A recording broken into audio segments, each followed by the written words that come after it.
G cinema நேயர்களுக்கு வணக்கம். நம்ம சேனல்ல நிறைய செலிபிரிட்டிஸ் பத்தி பார்த்துட்டு வந்துட்டு இருக்கோம். அந்த வரிசையில இன்னைக்கு நம்ம பார்க்க போறது சினிமா இண்டஸ்ட்ரியோடைய கனவு கன்னியா திகழ்ந்துகிட்டு இருக்க த்ரிஷாவை பத்தி தான். அது மட்டும் இல்லாம இன்னைக்கு த்ரிஷாவோட பிறந்த நாளும் கூட. த்ரிஷா பார்த்தீங்கன்னா 1993ஆம் ஆண்டு மே 4ஆம் தேதி சென்னையில பிறந்தாங்க. இவங்களுடைய ஃபுல் நேம் த்ரிஷா கிருஷ்ணன். இவங்களுடைய அப்பா பேர் தான் கிருஷ்ணன். இவர் 2011ஆம் ஆண்டு காலமாயிட்டாரு. ஸோ அப்பத்துலேருந்து த்ரிஷா அவங்களுடைய அம்மா உமா மற்றும் பாட்டியோட அரவணைப்பில் தான் இன்னமும் இருக்காங்க.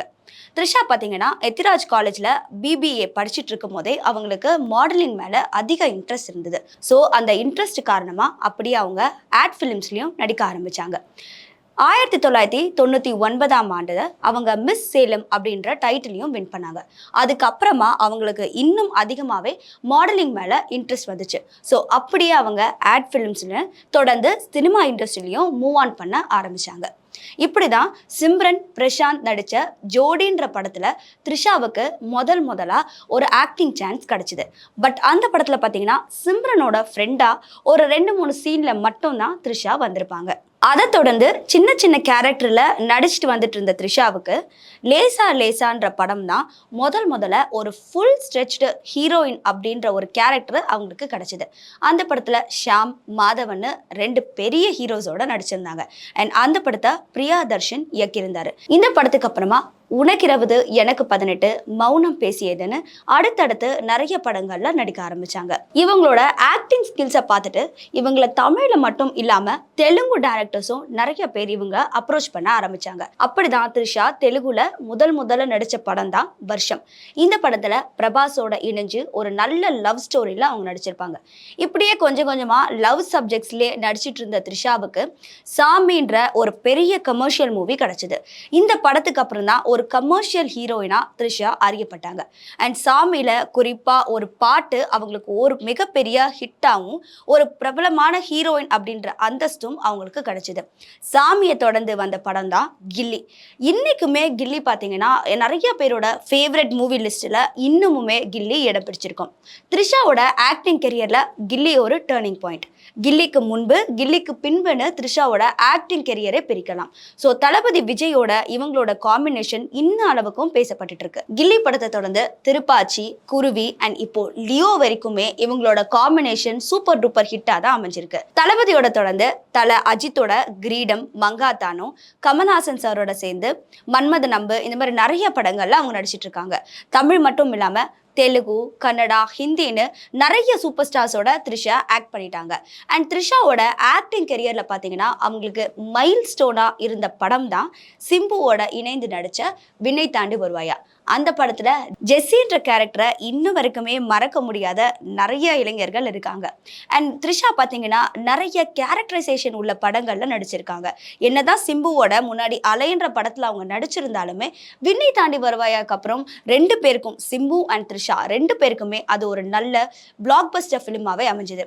அதுக்கப்புறம் பார்த்தீங்கன்னா 96ல ஜானு, அபியும் நானும்ல அபி, இந்த மாதிரி கேரக்டரை சொல்லி இந்த படத்துல த்ரிஷாவை தவிர வேற யாராலையுமே நடிச்சிருக்க முடியாதுப்பா, அந்த கேரக்டருக்கு ஆப்டா த்ரிஷா இருப்பாங்க அப்படின்ற சொல்ற அளவுக்கு த்ரிஷா வந்து அவங்களோட ஆக்டிங் ஸ்கில்ஸ்ல கொஞ்சம் கொஞ்சமா டெவலப் ஆகி இப்போ ஒரு கனவு கன்னியா மட்டும் இல்லாம ஆல் ஓவர் இந்தியன் ஃபிலிம் இண்டஸ்ட்ரியிலே ஹை பெய்டு ஆக்ட்ரஸா இன்னமும் த்ரிஷா இருக்காங்க. ஆரம்ப காலத்துல த்ரிஷாவுக்கு டான்சிங் அந்த அளவுக்கு வராது.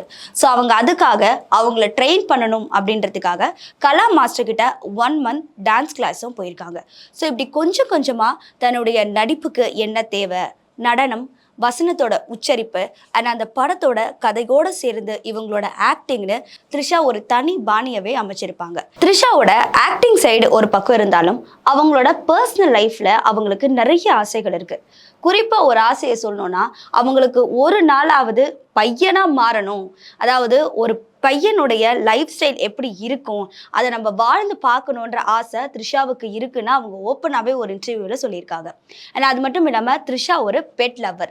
அனிமல்ஸ்னால் அவங்களுக்கு ரொம்ப பிடிக்குமாம். ஸோ அதனால தான் பீட்டா அப்படின்ற அமைப்பில் அம்பாசிடராக சேர்ந்து ஹியூமன் பீயிங்ஸ் மட்டும் இல்லாமல் அனிமல்ஸ்க்கும் இந்த பூமி பொது, ஸோ நம்ம அனிமல்ஸையும் பாதுகாக்கணும், அவங்களுக்கும் அரவணைப்பு கொடுக்கணும்னு அந்த பீட்டா அமைப்போட சேர்ந்து நிறைய சோஷியல் சர்வீஸ் ஆக்டிவிட்டீஸில் ஈடுபட்டிருக்காங்க. அதே மாதிரி யூனிஃபை விஎஃப்எக்ஸ் அப்படின்ற சோஷியல் ஆக்டிவிட்டி அசோசியேஷன்ல சேர்ந்து ஒரு அட்வொகேட்டா இருந்து ஒரு அம்பாசிடரா இருந்து இன்ன வரைக்குமே சோஷியல் பங்கான ஆக்டிவிட்டீஸ்ல ஈடுபட்டு இருக்காங்க. த்ரிஷா இன்ன வரைக்குமே சமூகத்துல ஒரு பிரச்சனைனா முன் வந்து குரல் கொடுக்கக்கூடிய நடிகர் நடிகைகள்ல ஒருத்தரா இருக்காங்க.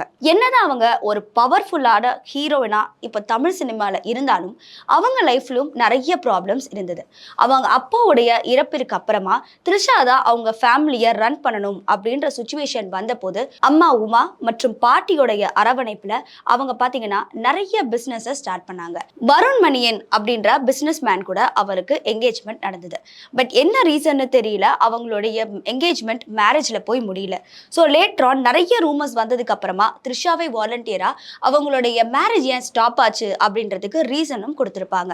இதை தாண்டி நிறைய ரூமர்ஸ் அவங்களோட லைஃப்ல வந்திருக்கு. நிறைய ஹீரோஸோடையும் இணைஞ்சு த்ரிஷாவுக்கு நிறைய கான்ட்ரவர்சிஸ் அண்ட் ரூமர்ஸ் ஸ்ப்ரெட் ஆனாலும் இன்ன வரைக்குமே ஸ்ட்ராங் உமனா அவங்களோட கெரியர்ல ஃபோக்கஸ் பண்ணி அண்ட் நிறைய மூமெண்ட்ஸ்க்கு ஒரு இன்ஸ்பிரேஷனாகவும் ரோல் மாடலாகவும் த்ரிஷா திகழ்ந்துட்டு இருக்காங்க. இப்போ ரீசெண்டா த்ரிஷாவோட நிறைய படங்கள் அடுத்தடுத்து ரிலீஸ் ஆகுது.